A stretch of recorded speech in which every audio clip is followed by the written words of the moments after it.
Tonight, protests held across the country as President Trump meets the Prime Minister on day 2 of his state visit. The United States is committed to a phenomenal trade deal between the U.S. and the UK.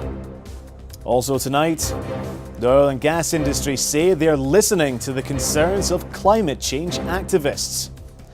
Destined for big things, momentum gathers behind Scotland's women as they get ready to head to the World Cup.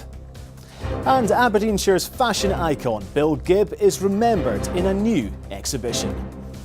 Good evening, I'm Ben Phillip and this is the STV News at 6, live from Aberdeen.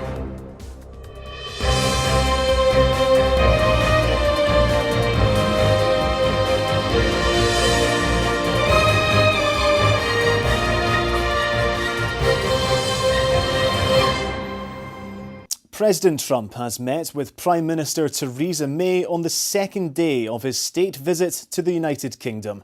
He promised a phenomenal trade deal between the UK and the US and said Theresa May deserves a lot of credit over Brexit.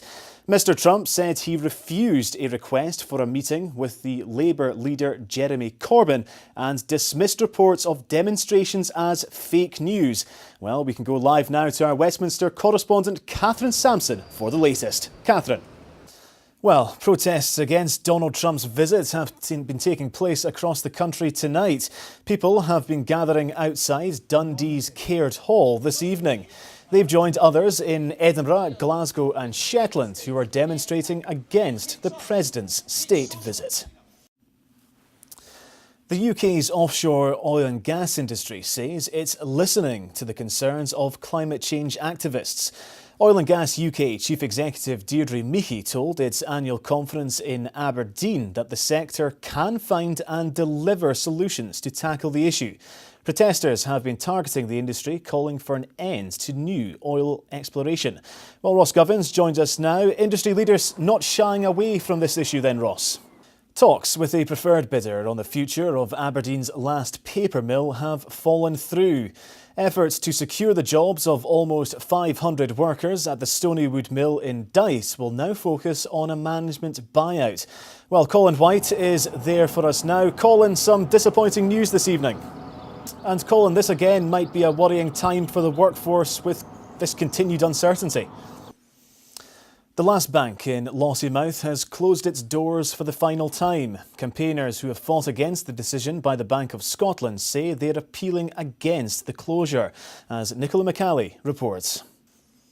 First Group has called one of its biggest investors opportunistic and self-interested as the Aberdeen-based firm tries to stave off a boardroom coup.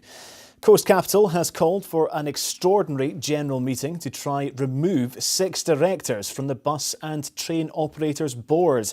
First Group is looking to separate its UK bus group. Work will begin next week to complete a £50 million road network to ease gridlock in Inverness. The Westlink project has been criticised for bulldozing through sports venues. Highland Council has told objectors that the city has benefited from superior replacement sporting facilities and better traffic flow.